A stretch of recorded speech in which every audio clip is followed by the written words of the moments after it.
마태복음 22장 41절부터 46절까지입니다.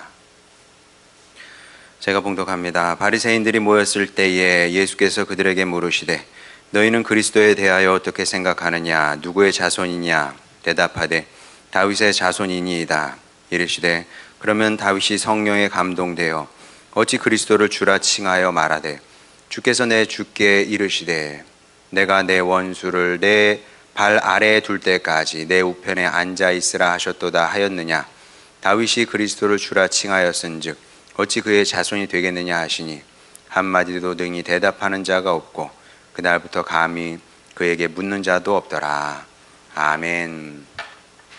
자, 오늘 우리 본문을 함께 읽었습니다마는 이 본문 말씀을 읽고 은혜 많이 받았습니다 이렇게 말하는 식구는 한 명도 없을 겁니다. 아마도 보시다시피 뭐 감동적인 말씀도 아니고 또 마음을 뭉클하게 하는 그런 이야기도 아닙니다. 뭐 감동은커녕 예수님 좀 까탈스럽네 그런 느낌이 오히려 들어요. 그렇죠? 아니면 말꼬리를 잡는 것 같기도 합니다. 근데 사실 말꼬리 잡는 건 좋은 건 아니거든요. 세상 예쁘지 않은 사람 중에 하나가 말꼬리 잡는 사람입니다. 그래서 뭐 좀 말 잘못하면 말 실수하면 바로 치고 들어오는 거죠. 그게 무슨 뜻이지? 무슨 의미로 그런 얘기를 했어? 그러는 경우 있거든요. 굉장히 당황스럽죠. 나는 아무 뜻도 없는데 전화가 오는 거예요. 아까 그 얘기 무슨 의도로 한 거야? 뭐 이렇게 진짜 제가 그런 전화 몇 번 받아봤거든요. 그럼 굉장히 당황스러워요. 뭐 글쎄 저 말실수 하죠. 왜 안 하겠습니까? 근데 제가 말실수해도 그렇게 많이 하진 않거든요. 근데 전화가 오더라고요. 전도사님 그게 무슨 의미였어요? 저 들으라고 한 얘기였죠? 그런 식으로 되는 겁니다. 그럼 이제 그때부터는 그 집사님 만나면 이제 10번 생각하고 말을 해야 돼요. 막 말이 더듬은 내 이 단어 선택이 이게 맞는가 틀린가 막 이렇게 되는 거죠. 교제하고 싶지 않게 되는 겁니다. 그런데 본문의 예수님이 없지 않아 그런 느낌이 난다. 그런 냄새가 난다. 한번 보겠습니다. 42절부터 45절까지 좀 깁니다. 아마 읽어보겠습니다. 너희는 그리스도에 대하여 어떻게 생각하느냐? 누구의 자손이냐? 대답하되 바리새인들이 대답한 거죠. 다윗의 자손이니이다.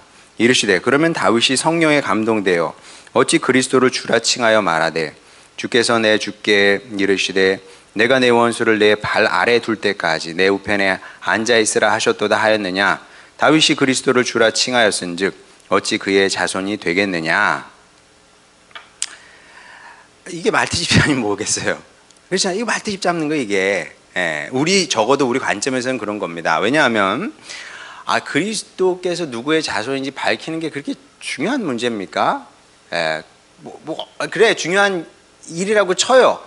그렇다고 해서 이렇게 전투적으로 싸우자는 말투 아닙니까? 전투적으로 말씀하실 필요는 없지 않았을까? 좀 부드럽게 말씀하실 수도 있었는데 이렇게 싸우는 투로 말씀을 하셨다는 거죠. 그래서 좀 우리로서는 좀 이렇게 좀 생소하고 잘 받아들여지지 않습니다. 근데 이상한 것이 이게 전부만이 아니고요. 어찌 보면 이게 예수님의 자기 PR처럼 느껴지기도 한다. 이게 무슨 뜻이에요 결국은? 나는 다윗의 자손이 아니야. 내가 다윗보다 훨씬 높고 우월하다. 그 얘기 아니에요. 아니에요? 제 말이 틀려요? 그 얘기를 지금 하고 계신 거예요 사실은. 적어도 우리의 짧은 식견으로는 이렇게 느껴질 수 있고 이렇게 이해되는 것이 사실입니다. 자, 그런데 그럴 일은 없지 않습니까? 예수님께서 싸우자고 지금 싸움 거는 거 아니잖아요. 그럴 리가 없고 또 예수님께서 예수님께서 자기 PR을 하시려면 다른 좋은 방법이 훨씬 더 있었을 텐데 간단해요. PR은 그냥 천군천사 딱 불러가지고 그냥 사람들이 원하는 대로 다 해주면 돼요. 그거 확실한 PR인데 굳이 이런 방식을 쓰실 이유는 없지 않습니까? 자, 예수님께서 이렇게 논쟁적으로 말씀을 하실 때는 그럴 수밖에 없었던 불가피한 이유가 있었다는 거죠. 자, 그게 뭔지 알려면 우리 일상의 예에서 시작하는 게 좋습니다. 자, 부모 자식 관계는 항상 우리에게 많은 것을 알려주죠. 그래서 하나님도 당신을 우리에게 계시할 때 아버지로 계시한 겁니다. 이제 근데 그보다 적절한 언어가 없으니까, 물론 뭐 어머니도 있습니다만은 고대에는 이제 여성의 위치가 굉장히 낮았기 때문에 어쩔 수 없이 아버지라는 단어를 선택할 수밖에 없었던 거죠. 어쨌든 부모 자식 관계는 하나님과 우리와의 관계를 설명하는데 굉장히 좋은 교보제, 교과서 역할을 한다는 건데, 자, 일반적으로 부모는 최선을 다해서 자녀를 키웁니다. 그래요, 안 그래요? 그럼요. 자, 우리에게 당신 최선을 다해라고 말하면 혹시 뭐라고 얘기해야 되는지 저 잘 모르겠어요. 그죠? 당신 최선을 다해서 목회? 그럼 제가 뭐라 그럴까요? 뭐 자신이 없어요. 근데 당신 최선을 다해서 자녀 교육하고 있어? 그러면 아마 여러분, 네, 그럴걸요? 최선을 다해서 자녀를 키우고 있는 겁니다, 여러분이. 자녀 교육만큼은 정말 누구나 최선을 다한다. 뭐 누구나는 아니죠. 뭐 지금 자식 버리고 뭐 죽이는 부모도 있으니까. 근데 이게 예외적인 경우고, 대부분은 정말 최선을 다해서 양육을 한다는 거죠. 그래서 흔히 하는 말이 나를 갈아 넣는다 그러잖아요. 내 인생을 갈아 넣는 거예요. 애를 키우기 위해서. 다 그래요. 애 보는 게 낫냐, 직장 가는 게 낫냐. 직장 가는 게 낫다고 다 그래요. 대부분 다 그렇습니다. 아주 순한 애도요, 쉽지 않아요. 어쨌든 그렇게 나를 다 갈아 넣어야 되는 겁니다. 뭐 과장이긴 합니다만은 아주 틀린 얘기도 아닙니다. 자녀를 위해서라면 부모는 자신의 시간, 정성, 돈, 미래까지 다 희생을 하는 겁니다. 정말.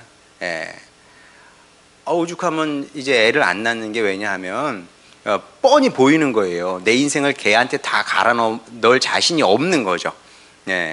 근데 나면 또 그게 돌거든요. 돌아. 어쩔 수 없이 다 갈아 넣는 겁니다. 생각하지 않고 그렇게 희생하고 헌신을 하는 겁니다. 그리고 부모는 그걸 당연하게 생각을 합니다. 의무라고 생각하는 것이 아니라 당연하다고 생각하기 때문에 할 수 있는 거죠. 자, 그렇게 자녀를 키우는 겁니다. 대부분의 부모는 그렇게 키우는 겁니다. 그러니까 우리 자녀들도 이제 중학생 되는 우리 학생들이 있죠. 중1, 중2까지가 고비입니다. 그때마다 이렇게 욱하는 마음이 올라올 수 있어요. 그때마다 여러분 꼭 생각하시기 바랍니다. 우리 엄마 아빠가 인생을 갈아놓고 나를 키운 거지. 그 생각하면 중2병이 조금 이렇게 약해질 수 있어요. 중2병은 좋은 게 그 당연히 내가 거쳐야 된다고 생각하면 안 돼요.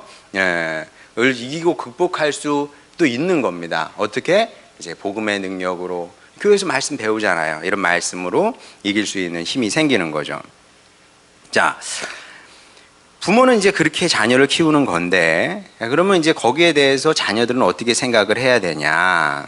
어떻게 생각을 해야 될까요? 당연히 감사하고 또 감사해야 됩니다. 당연히 그래야 되고 그것이 정상적인 반응이다. 자, 그런데 이제 문제는 모든 자녀들이 다 그렇게 생각하며 사는 것은 아니라는 거죠. 부모님에 대해서 원망의 마음을 갖고 있는 사람도 세상에는 많이 있습니다. 상처의 기억, 그런 것을 안고 사는 사람도 많이 있습니다.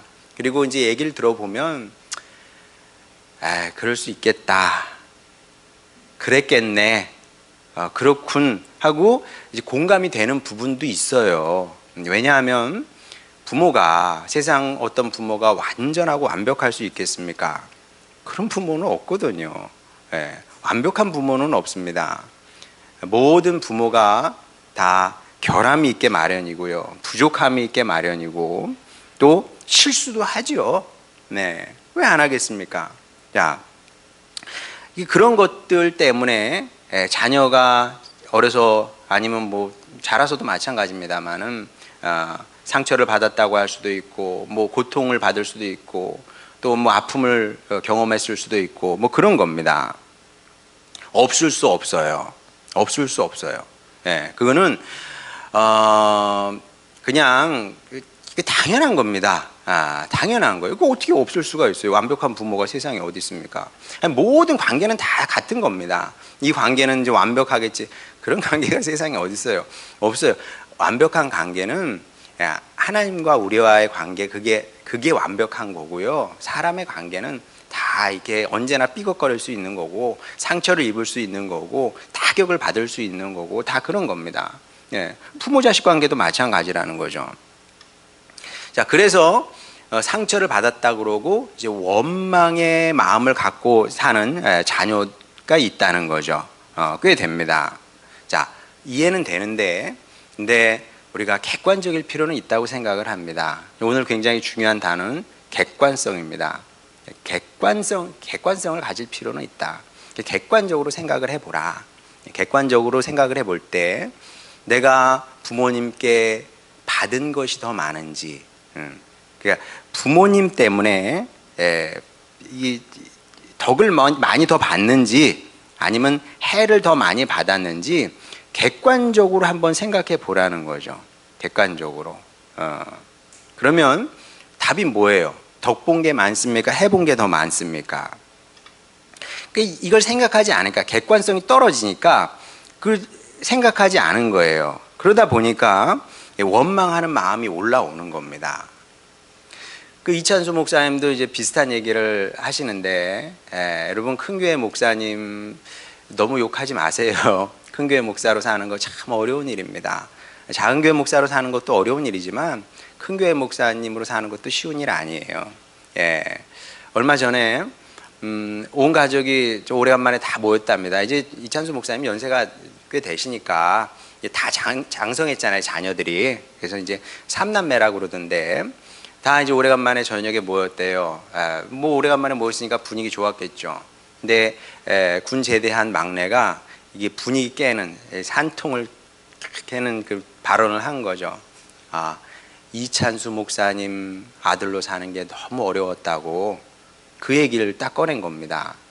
그랬더니 두 딸이, 장성한 두 딸이 합세해서 이제 아빠를 공격을 하는 거죠. 목사님의 딸로 사는 것도 힘들지만 게다가 이찬수 목사의 딸로 사니 너무 힘들었다고. 이해되세요? 안 되세요? 이해되죠.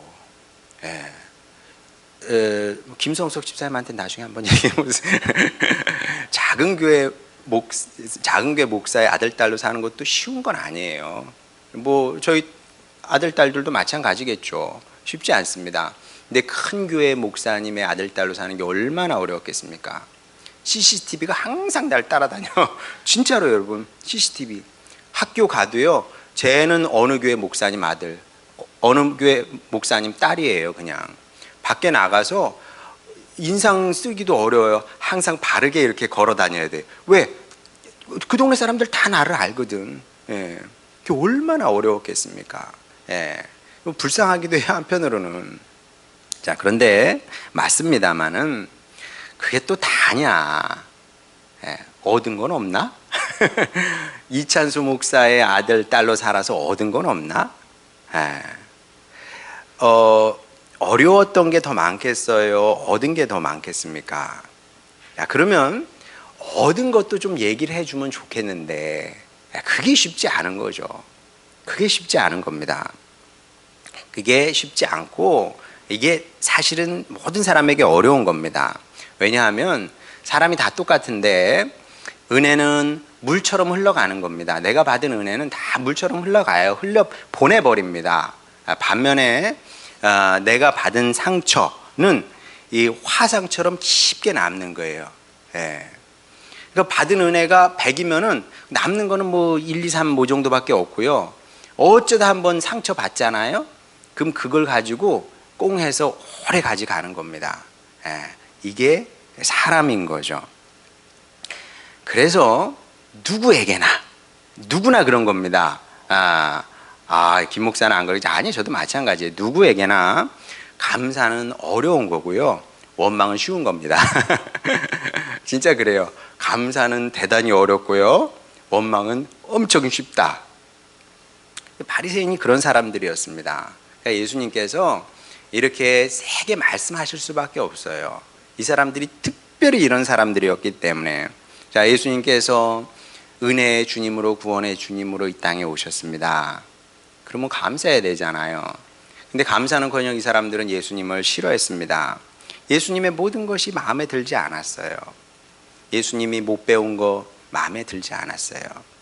예. 말하자면 요즘으로 맞히면은 고졸. 예. 예수님 뭐 정규교육 받은 것 같지 않아 보이거든요. 뭐 성경이 이렇다 얘기는 하지 않습니다만은 종합해 볼 때 예수님께서 요즘 말하는 것처럼 좋은 대학 출신이 아닌 거죠. 또 꾀지지한 모습을 하고 이렇게 막 돌아다니는 것도 마음에 들지 않았던 거죠. 저처럼 이렇게 양복 입고 우리 요즘으로 말하면 이렇게 다녀야 되는데 뭐 꾀지지한 모습으로 뭐 집도 절도 없이 그냥 떠돌아 다니셨으니까 그 모습이 뭐 대단해 보였겠습니까?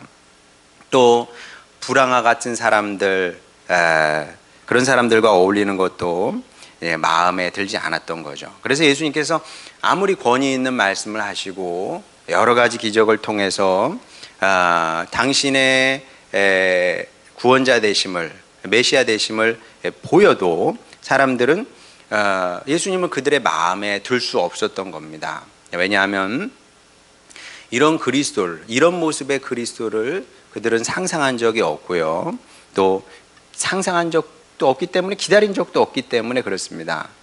이들은 다른 모습의 그리스도를, 메시아를 원했던 거죠. 어떤 모습의 메시아냐 하면 42절에 나옵니다. 예수님께서 이런 말씀을 괜히 하신 게 아니에요. 너희는 그리스도에 대하여 어떻게 생각하느냐? 누구의 자손이냐? 그랬더니 바리새인들이 뭐라 그러냐면 다윗의 자손이니이다 그러거든요.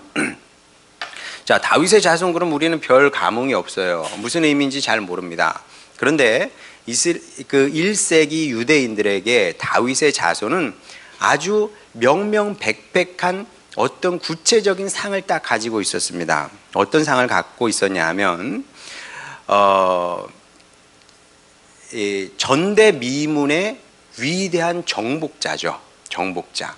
여러분, 정복자 그러면 어떤 사람이 생각이 납니까? 헬레니즘을 시작하고 완성한 알렉산드로스 생각이 나실 것이고, 그 다음에 칭기스칸 뭐 이런 사람 생각이 나겠죠. 그런 정복 군주를 생각을 했던 겁니다. 그래서 어느 순간 구약에 예언된 위대한 정복 군주가 나타나서 주변 나라들을 무력으로 싹 정리를 한 다음에 이스라엘을 세계에서 으뜸 가는 나라로 세워서 열방에 빛나는 나라로 세우는 거죠. 그래서 그동안 우리가 흘려왔던 눈물, 여러분 생각해 보세요.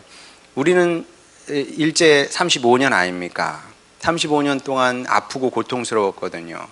이스라엘은요 35년이 아니에요. 주전 586년에 이스라엘이 망합니다. 지금으로부터 2600년, 약 2600년 전이죠. 그리고 예수님 오실 때까지 600년의 긴 시간 동안 온갖 서름을 다 당한 겁니다. 그러니까 이 사람들이 이제 그런 식의 새로운 세상을 원했던 거죠.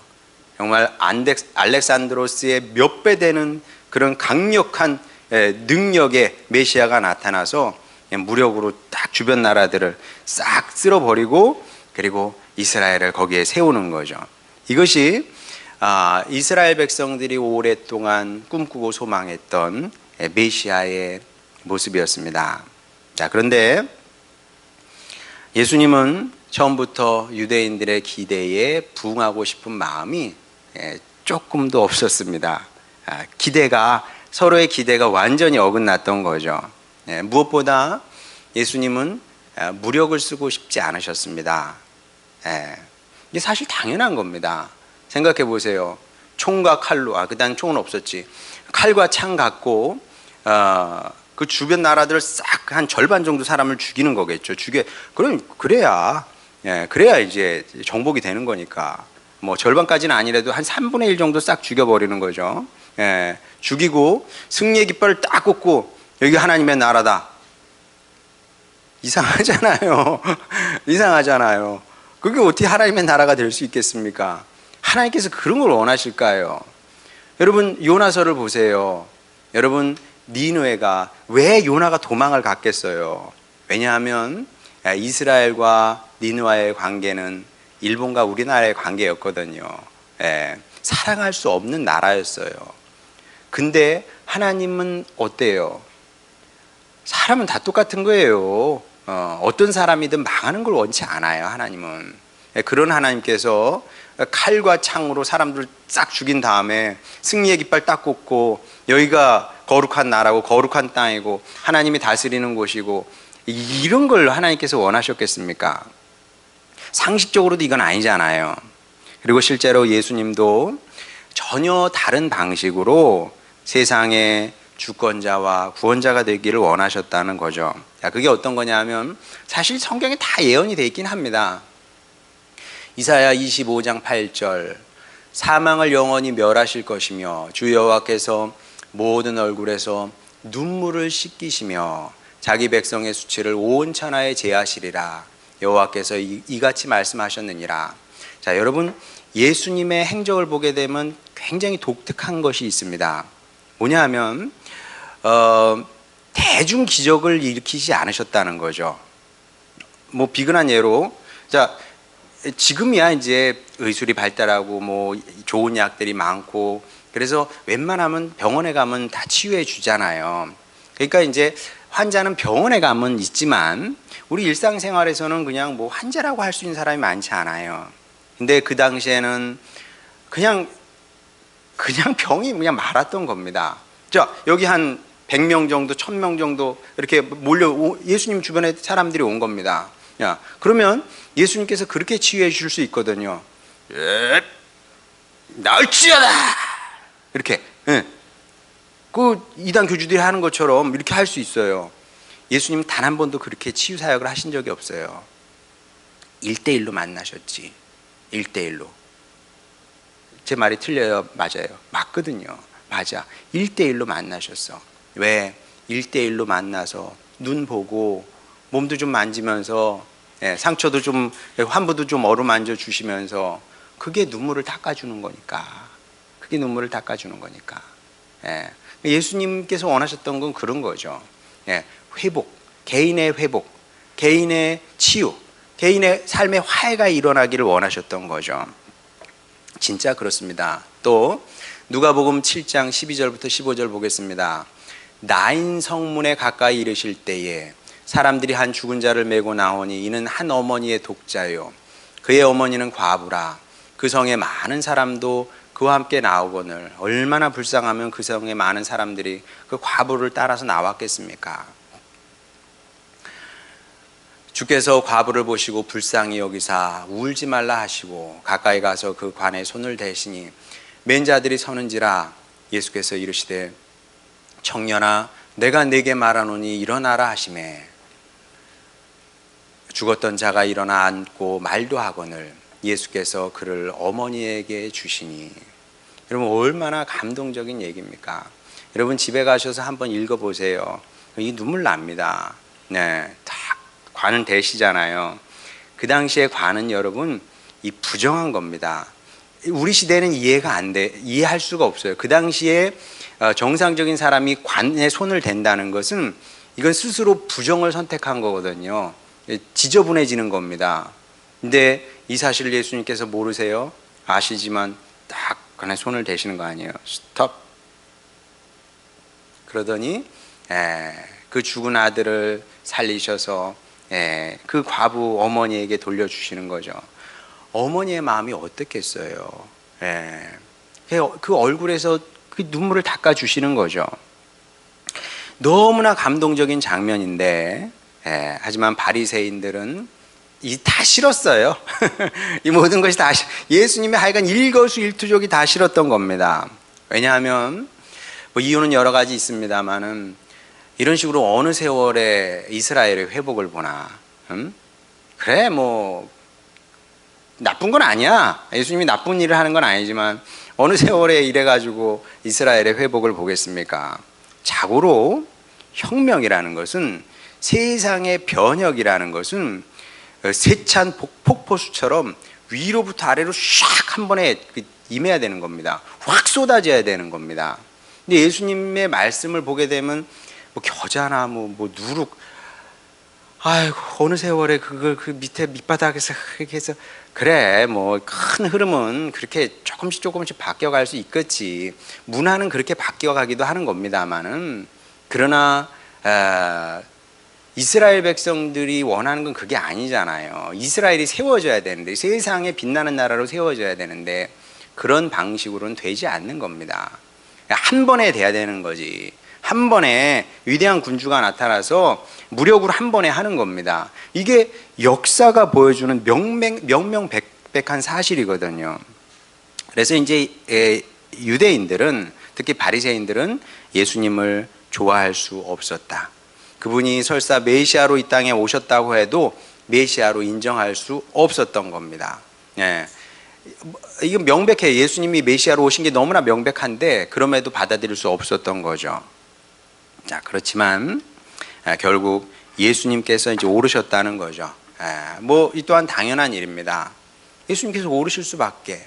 왜냐하면 부모님이 옳겠습니까? 자녀가 옳겠습니까? 답이 필요 없는 질문이거든요.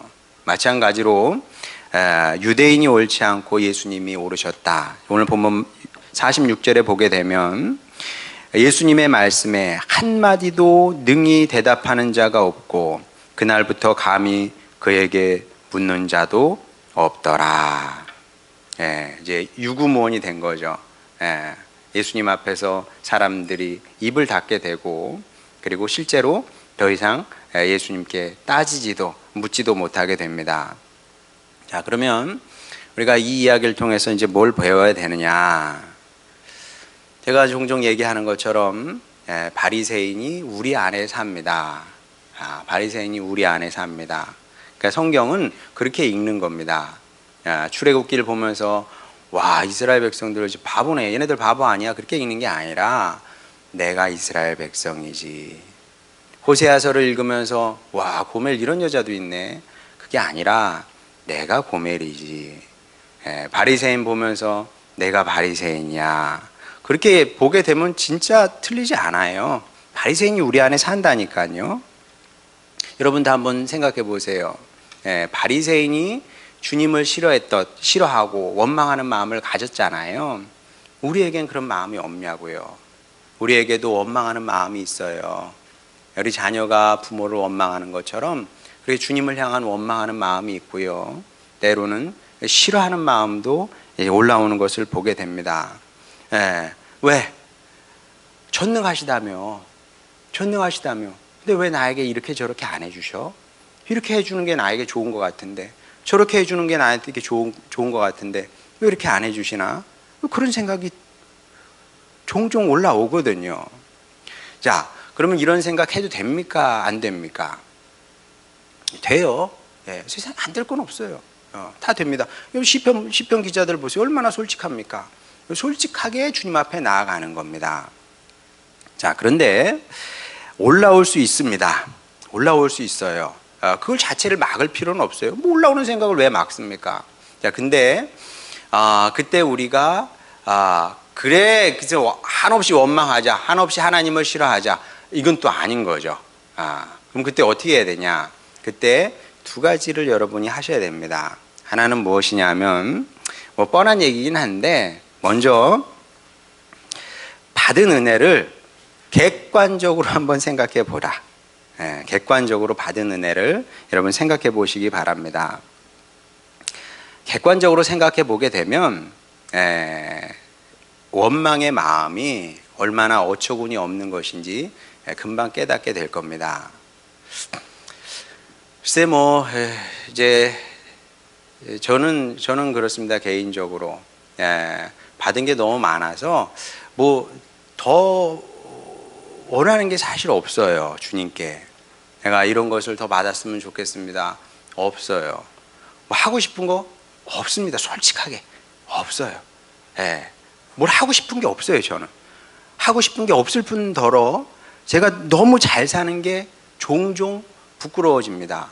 이렇게 좋은 옷을, 예수님은 누추하게 꾀지지않게 입고 다니셨는데 이렇게 좋은 옷을 입고 좋은 신발을 신고 먹고 싶은 거 다 먹으면서 사는 이런 모습이 부끄러울 때가 종종 있어요.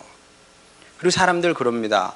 뭐 금수저, 무슨 뭐 기울어진 운동장, 그런 얘기하면 저는 굉장히 미안해요. 왜냐하면 내가 금수저거든. 내가 금수저야. 내가 다 가졌네 진짜. 내가 기울어진 운동장, 그것도 미안해요. 저는 웬만한 사람들 다 저 바닥에 있는 것처럼 보여요. 심지어 삼성 이재용 회장님 볼 때마다 불쌍해 죽겠어. 아주 그냥 저 기울어진 운동장에 서서 좀 그런가요 여러분? 진짜 솔직한 심정이에요. 솔직한 심정입니다. 대통령님도 마찬가지고 장관님도 마찬가지고 저 기울어진 운동장에서 저기서 시작해서 언제 올라오나 불쌍할 뿐이에요. 그냥 왜? 제가 뭘 그렇게 가져서요? 뭘 가졌어요? 주님께서 저같이 죄 많은 사람을, 부족한 사람의 죄를 용서해 주시고 영원한 생명을 주셨잖아요. 약속해 주셨잖아요. 그거 하나로 저는 다 가진 사람입니다. 그러니까 여러분 제 말 듣고 우리 김 목사가 뭘 가졌나 그렇게 생각할 필요 없어요. 뭐 그런 거 생각하면 전 다른 분보다 많이 가진 거 아니에요. 제 친구들 저보다 큰 교회 보서 지금 잘 목회하는 친구도 많아요.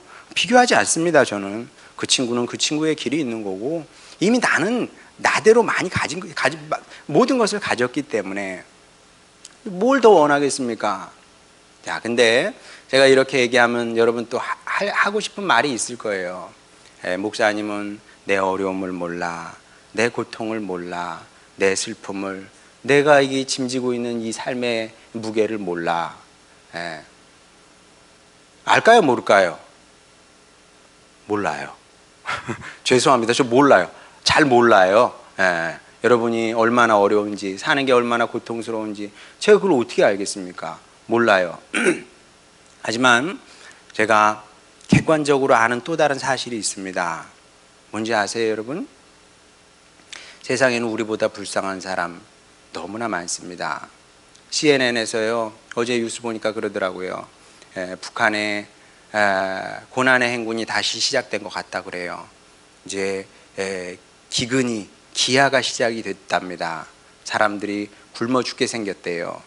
그럼 북한만 그렇습니까?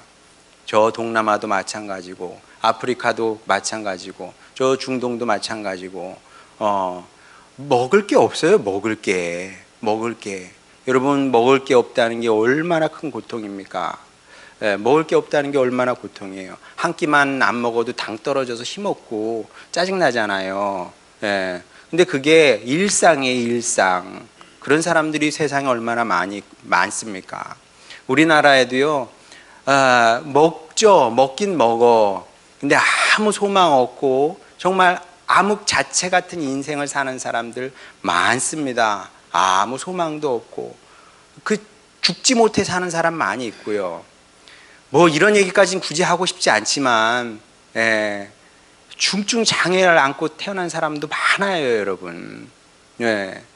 사실 그런데 그런 것만 생각해봐도 미안하지 않아요? 사실 미안해야 돼. 이렇게 산다는 자체가 미안하고 죄송하고 부끄럽고 이게 정상이에요. 어디다 원망을 하고 있지? 집사람이 이러지 말라 그랬는데 엄마하고 이렇게 하나님을 싫어하고 뭐 다른 시대에 이렇게 제가 북한 티켓 끊어드릴까? 북한 티켓 거기 가서 한번 살아보실래요? 객관적으로 생각을 하시라. 객관적으로 생각해 보시면 우리가 받은 게 정말 많고요. 우리가 금수저고요. 금수저가 뭐예요? 다이아 박힌 금수저예요. 우리는 다이아 박힌 금수저. 뭐 아쉬울 게 없어요. 다 가졌습니다. 그리고 주님께서 앞으로도 주신대. 주님의 약속의 말씀에 그렇게 써 있어. 앞으로도 필요한 거 다 주신대. 그 뭐가 문제냐고. 뭐가 문제야. 그러니 여러분, 일단 받은 은혜를 생각할 줄 아는 그런 성숙한 성도가 되시길 바랍니다. 그 다음으로 우리가 기억해야 될 것은 무엇이냐면 우리의 생각보다 주님의 생각이 훨씬 바람직하고 아름답다는 사실을 믿음으로 받아들이시길 바랍니다. 주님께서요, 다 계획이 있으세요. 주님께서 손 놓고 계시지 않습니다. 우리 부모님들이 자녀를 늘 생각을 하시면서 부지런히 속에서 일하는 것처럼 우리 하나님께서 다 계획을 갖고 계시다니까요. 그분이 세상 모든 것의 주관자 되십니다. 모든 것이 그분의 손에 달려 있는 거죠. 결국 주님의 은혜 가운데 잘 되게 돼 있습니다. 우리가 하나님의 자녀인데 하나님께서 우리의 인생을 망가지게 둘 이유가 없잖아요. 여러분의 가정을 망하게 둘 이유가 없고 우리 교회를 망하게 내버려 두실 이유가 없는 겁니다. 그러면 우리가 해야 되는 일은 뭘까요? 이 은혜의 주님, 사랑의 주님을 신뢰하고 내 마음에 들지 않아 보일 때조차도 바리새인처럼 그렇게 행동을 하면 안 돼요. 그러면 주님께서 해주실 수 있는 말은 이렇게 그 차가운 말씀밖에 없다니까요. 그 주님을 믿고 신뢰하고 끝까지 믿음의 길을 걷는 겁니다. 그러면 이 믿음의 길 끝에서 주님의 오르심을 보게 되는 겁니다. 그러니까 신앙생활은 단순히 근데 하나님 믿어, 예수님 믿어, 그게 아니고요. 그분을 믿고 신뢰함으로 이 길을 뚜벅뚜벅 걸어가는 거예요. 한 걸음 두 걸음, 방해가 있고 뭐 시험이 있고 넘어서 걸어가는 겁니다. 그러면 그 길을 가면 갈수록 알게 되는 거예요. 내가 왜 우리 부모님의 아들, 딸로 태어났는지, 내가 왜 이런 모습의 사람으로 살게 됐는지, 내가 왜 천안에서 살게 됐는지, 내가 왜 이런 사람과 결혼했는지, 또 이런 아이를 낳고 살게 됐는지, 하늘소망교회에서 신앙생활을 하게 됐는지 등등 이런 것들을 그 이유를 밝히 알게 된다는 거죠. 그리고 그 길의 끝에서 주님 오르셨습니다. 제가 오른 것이 아니라 저는 딴 걸 원했는데 주님께서 생각하시고 계획하셨던 것이 다 옳았습니다. 사랑이었습니다. 은혜였습니다. 그렇게 고백하게 될 겁니다. 이 사실을 기억하시고 주님을 믿고 신뢰함으로 끝까지 믿음의 길을 걸어가시기를 바랍니다. 그래서 여러분을 향한 주님의 은혜와 사랑을 고백하고 또 노래하는 그런 성공적인 인생을 살아내는 여러분 모두가 되시기를 주님의 이름으로 축원합니다. 우리 찬양 부르고 기도하도록 하겠습니다.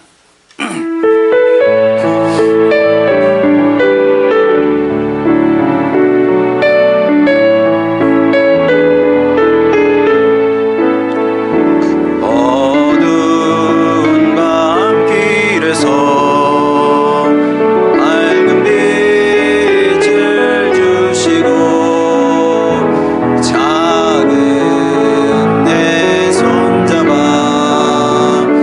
인도하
결국은 모든 믿음의 선조들이 다 주님 앞에 입을 다물었습니다.